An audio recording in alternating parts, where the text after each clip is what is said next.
Hey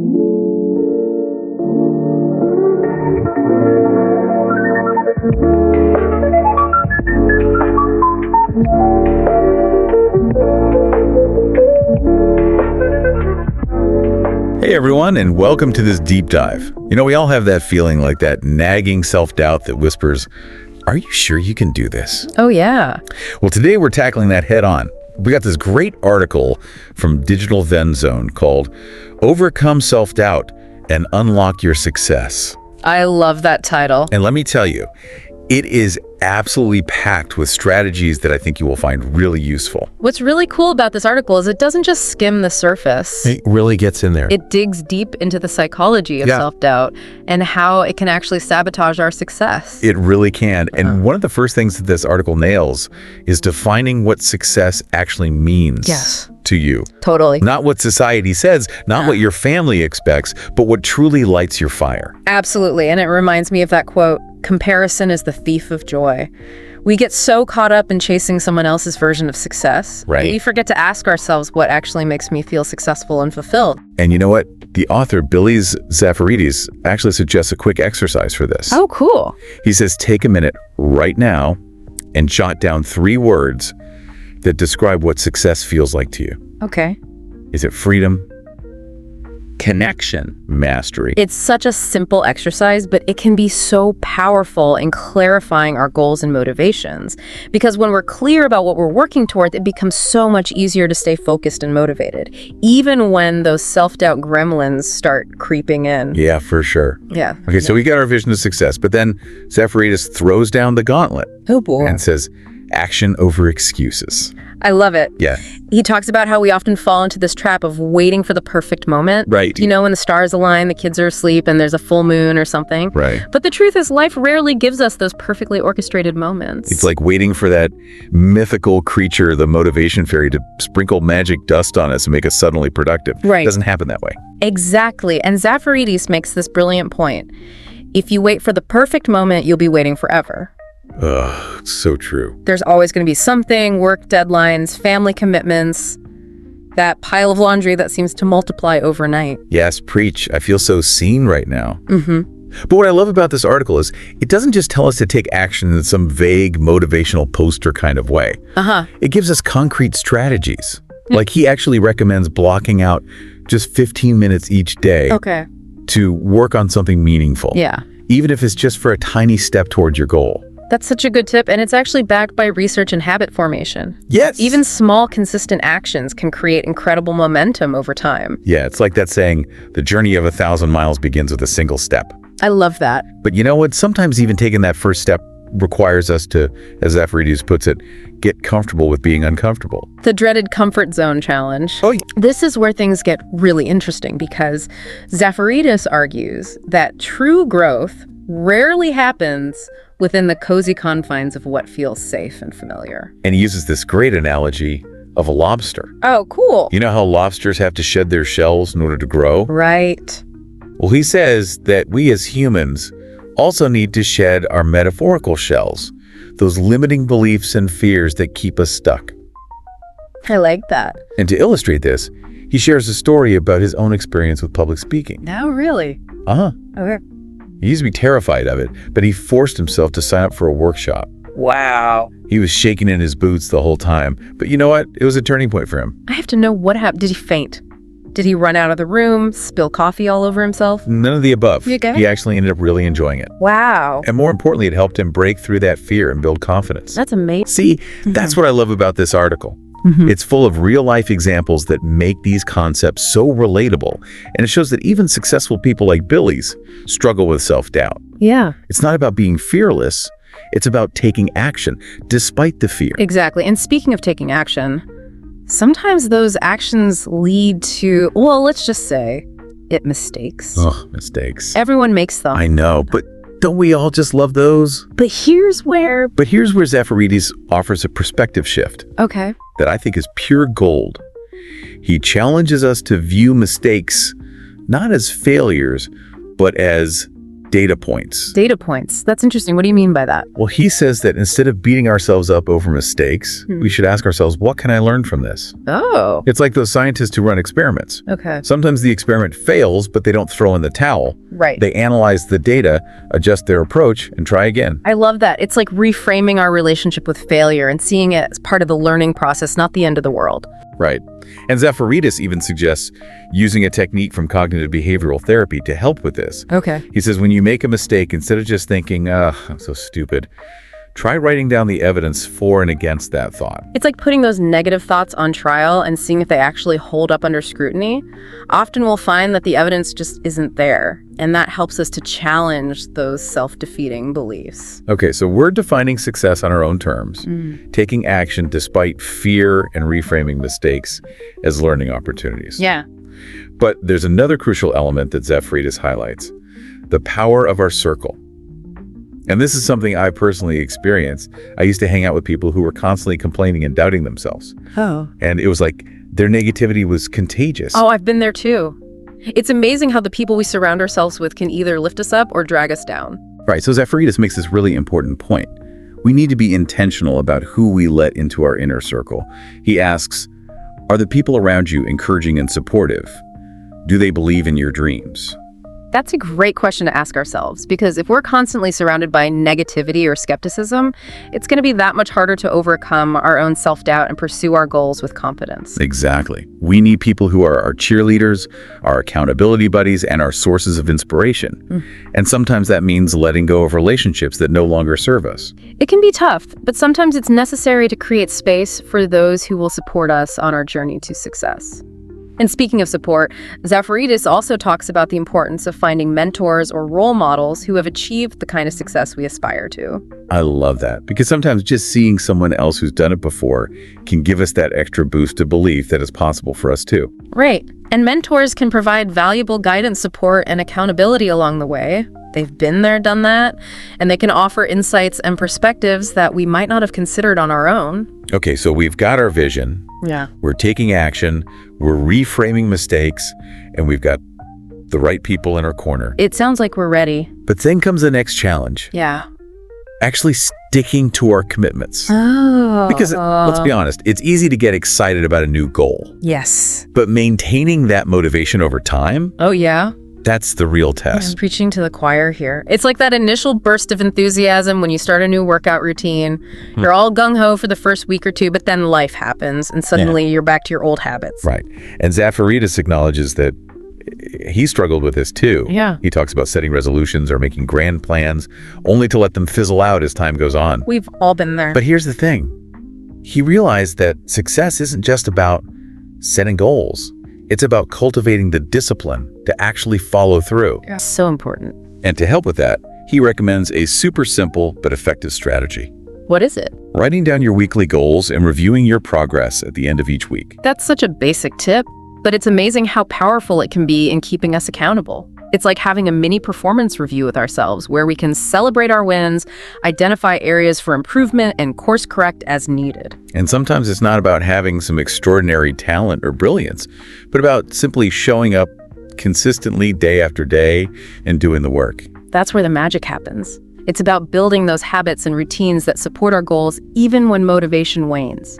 Because motivation is fleeting, but discipline is what gets us across the finish line. And you know what can really derail our efforts?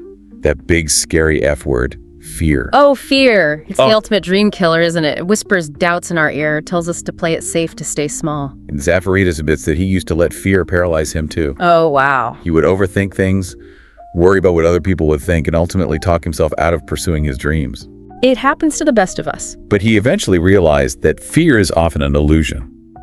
Okay, It's a story we tell ourselves, a projection of our own insecurities. that makes sense. And the only way to overcome fear is to face it head on. Easier said than done sometimes. He uses this great metaphor of a shadow. He says, fear is like a shadow. The more you run from it, the bigger it gets. But if you turn and face it, you realize it's not as scary as you thought. Oh, I love that. Because it's so true.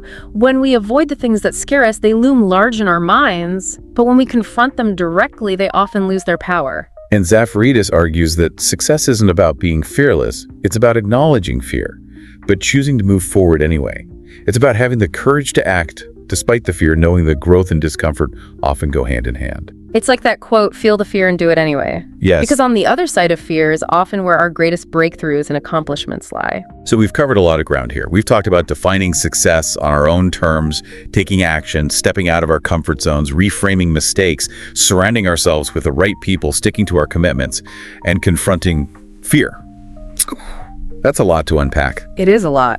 But I think the key takeaway here is that overcoming self-doubt and achieving success is not some mystical secret that only a select few possess. It's about understanding the psychology behind self-doubt and then applying practical strategies to shift our mindset and behaviors. Totally. And what I appreciate about this article is that it's so action-oriented. It doesn't just give us some fluffy, feel-good platitudes. Right. It gives us concrete tools and techniques that we can start using today to move closer to our goals. Exactly. And what I appreciate about this article is that it's so action-oriented. Yeah. It doesn't just give us some fluffy, feel-good platitudes. It gives us concrete tools and techniques that we can start using today to move closer to our goals. And it reminds us that success is not a destination, but a journey, an ongoing process of growth, learning, and self-discovery. So true. And we'll be back in just a moment to dive even deeper into this journey. We've got more awesome insights from the article that I think you're going to love. Stay with us. Can't wait. Welcome back to our deep dive into Overcome Self-Doubt and Unlock Your Success. Before we jumped into the next part, we were discussing the power of discipline and sticking to our commitments. Yes. And how even small actions done consistently can have a massive impact. It's so easy to get overwhelmed when we look at the big picture, right? Like, if your goal is to write a novel, just thinking about all those blank pages can be paralyzing. Zafaridas addresses this head on. He says one of the biggest roadblocks to action is that we often set these massive, daunting goals without breaking them down into manageable steps. Like trying to climb Mount Everest in one giant leap. No wonder we get discouraged. Exactly. So he suggests creating what he calls an action stairway. You visualize your big goal at the top of the stairs, but then you break it down into smaller, achievable steps leading up to it. So instead of saying, I'm going to write a novel, you might start with, I'm going to write for 30 minutes every day. Precisely. And each step you take, no matter how small, gives you a sense of accomplishment and builds momentum. That's so smart. It's like those video games where you level up with each small victory. It keeps you engaged and motivated. And speaking of motivation, Zafaridas talks about how important it is to connect our goals to our core values. He says, when your goals are aligned with your values, your motivation becomes unstoppable. Oh, I can see that. It's like if you're trying to lose weight just because you want to fit into a certain dress, that motivation might fade. But if you're doing it because you value your health and well-being, that's a much stronger driving force. Absolutely. He suggests taking some time to really reflect on your values. What's most important to you? What do you stand for? And then ask yourself, how does this goal support those values? That's such a powerful question. It's like finding that deeper why behind your goals. And when your why is strong enough, it can help you push through those inevitable moments of self-doubt and keep moving forward. Another thing Zafaridas emphasizes is the importance of celebrating our successes along the way. It's so easy to get caught up in the hustle and forget to acknowledge how far we've come. We can be so hard on ourselves, can't we? Always striving for the next milestone, never really savoring the present moment. It's like we're running a marathon and forgetting to enjoy the scenery along the way. Zafaridas encourages us to shift our perspective. He says, success is not just about the destination, it's about enjoying the journey. So how do we actually do that? What does it look like to celebrate our successes? It can be anything that feels good to you. Maybe it's treating yourself to a special meal, taking a relaxing bath, or spending time with loved ones. Or maybe it's something as simple as pausing for a moment to reflect on how much you've grown and learned and giving yourself a pat on the back. Exactly. It's about acknowledging your efforts and appreciating the progress you're making. And those moments of celebration, no matter how small, can really help to boost our confidence and motivation. It's like giving ourselves a little dose of positive reinforcement. And speaking of positive reinforcement, Zafaridas talks about the importance of cultivating a growth mindset. This is a concept that's been popularized by psychologist Carol Dweck, and it basically boils down to the belief that our abilities are not fixed, but can be developed through effort and learning. I love that idea. It's like saying that we're not limited by our current skills or knowledge, we have the potential to grow and evolve. Exactly. And a growth mindset is essential for overcoming self-doubt because it allows us to see challenges not as threats, but as opportunities for learning and development. So instead of saying, I'm not good at this, we might say, I'm not good at this yet, but I'm willing to learn and improve. Right. And when we adopt a growth mindset, we become more resilient in the face of setbacks. We don't see failures as the end of the world. We see them as valuable feedback that can help us grow. Zafaridas actually suggests keeping a learning log, where you write down the key lessons you've learned from your mistakes and challenges. It's like turning those so-called failures into stepping stones for future success. That's such a great idea. It's about reframing our relationship with failure and seeing it as part of the growth process. And this ties back to the idea of continuous learning and development. Zafaridas stresses that success is not a destination, but a journey, an ongoing process of growth, adaptation, and evolution. I love that he uses the word evolution because it implies that we're not meant to stay stagnant. We're designed to grow, to learn to adapt to new challenges. And this growth mindset is not just about acquiring new skills or knowledge. It's also about developing our self-awareness and emotional intelligence. That's so important because the more we understand our own thoughts, feelings, and behaviors, the better equipped we are to manage self-doubt and make choices that support our goals. Zafaridas suggests a few practices that can help with this, like journaling, meditation, and mindfulness. These practices can help us become more aware of our inner critic, to challenge those negative thought patterns, and to cultivate a more compassionate and supportive inner dialogue. Because let's be honest, sometimes we are our own worst enemies. That inner critic can be relentless, constantly telling us that we're not good enough, not smart enough, not worthy enough. Right. And Zafaridas argues that we need to learn to talk to ourselves with the same kindness and compassion that we would offer to a dear friend. It's about recognizing that we're all human, we all make mistakes, and we all have areas where we can grow. And it's about offering ourselves grace and encouragement along the way, rather than beating ourselves up for our perceived shortcomings. Because let's be real, we wouldn't dream of talking to a friend the way we sometimes talk to ourselves. It's so true, and yet we expect ourselves to be perfect, to never make mistakes, to always have it all figured out. And when we inevitably fall short of those unrealistic expectations, we tend to berate ourselves mercilessly. But self-compassion is about recognizing that we're doing the best we can with the resources we have at any given moment. And it's about offering ourselves support and encouragement even when we stumble or fall short. And this ties back to the article's emphasis on celebrating our successes along the way. It's about acknowledging our efforts, big and small, and giving ourselves credit for the progress we're making. Because sometimes in the midst of striving for our goals, we forget to pause and appreciate how far we've already come. And those moments of celebration, no matter how small, can be incredibly powerful in boosting our motivation and reinforcing our belief in ourselves. And with that inspiring thought, we'll wrap up this segment. Stay tuned for the final part of our deep dives, where we'll explore even more strategies for conquering self-doubt and unlocking your full potential. See you soon.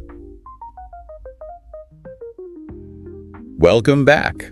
We're in the final stretch of our deep dive into Billy Zafaridas' Overcome Self-Doubt and Unlock Your Success. And you know this last part is packed with some real gems. What I love about this article is that it doesn't just focus on mindset and strategy. It also addresses the importance of self-care. Oh, for sure. Yeah. It's like he's saying, hey, you can't pour from an empty cup.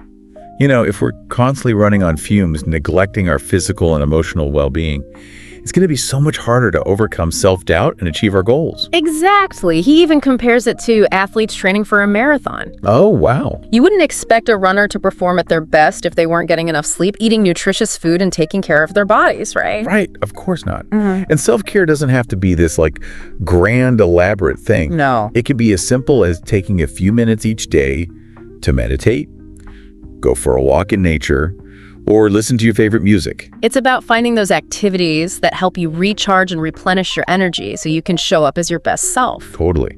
And you know what can really drain our energy? That pesky inner critic we were talking about earlier? Ugh, yes. That voice can be brutal, can't it? Oh my God. Constantly whispering doubts and fears, telling us we're not good enough, not smart enough, not worthy enough.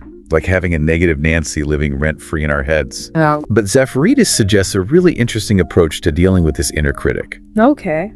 He says instead of trying to silence it, which can be really difficult, Right. we can learn to observe it with more awareness and compassion. It's like saying, hey, inner critic, I hear you, but I'm not going to let you run the show. Right. And he even suggests giving that inner critic a name. Oh, interesting. It sounds kind of silly, Yeah. but I've tried it, and it actually helps to detach from those negative thoughts and see them for what they are. Just thoughts, not facts. It's like putting a little distance between you and that voice, so it doesn't have as much power over you. Exactly. And speaking of power, another powerful concept that Zephyritis talks about is self-compassion. Oh, yeah. It's about treating ourselves with the same kindness, understanding, and support that we would offer to a dear friend. This is something I've been working on lately, and it's been a game changer. It's so easy to get caught up in self-criticism, especially when we make mistakes or things don't go our way. Yeah. But self-compassion is about offering ourselves grace and understanding even in those moments. It's like saying to ourselves, hey, I know you messed up, but that's okay. Everyone makes mistakes. You're still worthy of love and respect. Right. And Zephyritis reminds us that self-compassion is not about letting ourselves off the hook or making excuses for our behavior. No. It's about acknowledging our imperfections while still believing in our inherent worthiness. It's about recognizing that we're all a work in progress, and that's okay. Yeah. We're all on this journey of learning and growth, and sometimes we stumble. The important thing is to pick ourselves up, dust ourselves off, and keep moving forward. And to do that, we need to cultivate a strong sense of self-belief. Yes, Zephyritis says, believe in yourself even when no one else does. I love that. It's about trusting in our own abilities, even when we feel doubtful or uncertain. It's about having the courage to go after our dreams, even when others might question or doubt us. It's about silencing those external voices of doubt and tuning into that inner voice of wisdom and intuition. And you know what can help to amplify that inner voice? What's that? Surrounding ourselves with people who believe in us. Oh, totally. That's so crucial. We need people in our lives who are our cheerleaders, our mentors, our sources of inspiration. People who remind us of our strengths, encourage us to keep going, and celebrate our successes along the way. You know what? I think that's a perfect note to end on, Me too. celebrating successes. I love it. So as we wrap up this deep dive into overcoming self-doubt and unlocking success, I want to encourage you to take some time to celebrate your own wins, big and small. Acknowledge how far you've come, appreciate the lessons you've learned, and give yourself credit for the effort you're putting in, It's so important. because you are capable of amazing things. And if you're looking for more inspiration and guidance on your journey, be sure to check out www.digitalzenzone.com. They have tons of articles on self-help and self-development, including this fantastic piece by Billy Zephyritis. Definitely check it out. You can find more of his insightful writing on their site. So until next time, keep exploring, keep growing, and keep believing in yourself. Thanks for joining us.